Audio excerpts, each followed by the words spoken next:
Thank you, Mr. Chairman, for the time. Director Mulvaney, thank you for coming back. And I especially appreciate your willingness to meet with Democratic members to hear our concerns and have an open discussion about how to prioritize government spending. So thank you for that.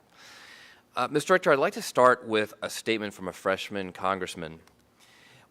Quote, "One of the most frustrating and disappointing lessons I've learned about Congress since I arrived here about a year ago is the simple truth that Washington doesn't know how to count. If we tried to run a private business using the same accounting methods that the government uses, we'd likely end up in jail. This has brought us to a place where our spending and debt levels are unsustainable." Do you agree with that statement, Mr. Director? I do. In fact, I seem to recall someone saying something like that. I really liked that person at one time. One of the things that you'll see in this budget, Congressman, that I hope has bipartisan support is that we've taken advantage of the additional spending available under the caps to close a lot of the loopholes that gave rise to, in part, to that statement. Chimps, for example, and I know I've just put half of the room to sleep. Mr. Director, you've put me to sleep too, so may I ask, you've said before that deficits are dangerous. Do you still believe that deficits are dangerous, or have you changed your mind? No, I do. In fact, I continue to agree with a statement of the head of the Joint Chiefs several years ago. It said that one of the greatest threats to the nation was the debt. So I couldn't agree more. The administration's budget request would add $984 billion to the federal deficit next year and add a total of $7 trillion to the deficit over the next 10 years. Do you find it hypocritical for the president, who claimed that he would get rid of the national debt, and I quote, over a period of 8 years, to send this budget to Congress? But it's not hypocritical. Again, keep in mind what the budget does, Congressman, is simply assume and support the caps deal that was approved by this body just 5 days ago. But either the president meant what he said or he didn't. I'm sorry, I couldn't. Either the president meant what he said or he didn't. I think the president takes deficits very clearly. We'd also recognize we live in a world where in order to get the funding that we needed for the Defense Department, that we considered critical and to be a priority of ours, we had to agree to higher non-defense discretionary spending levels than we otherwise would have liked. So is it safe to say that the president no longer intends to end deficits, end the national debt after 8 years, which is what he said? I don't think it's possible to, at this point, given what's happened in the last 12 months especially, to pay off the debt in 8 years.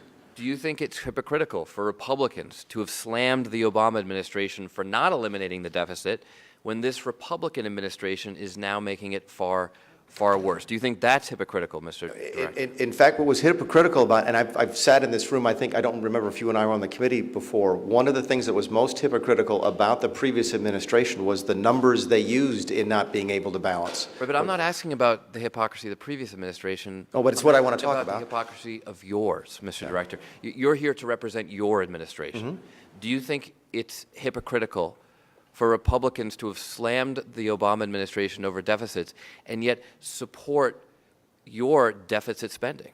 I think it's fair to say that we're disappointed in the size of the deficit, disappointed in the fact that it doesn't balance. But again, this recognizes the reality in Washington, D.C. right now, which is that, with all respect, sir, your party insists on nearly a dollar-for-dollar ransom for military spending.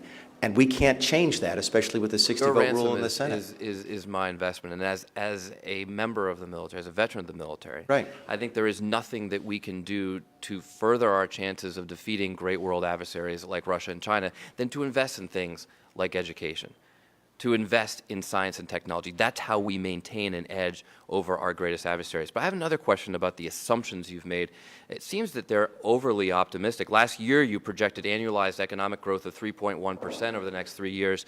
In December, the Federal Reserve projected an annualized growth of 2.2% over that period. The Survey of Professional Economic Forecasters has estimated an annualized growth rate of about 2.4%.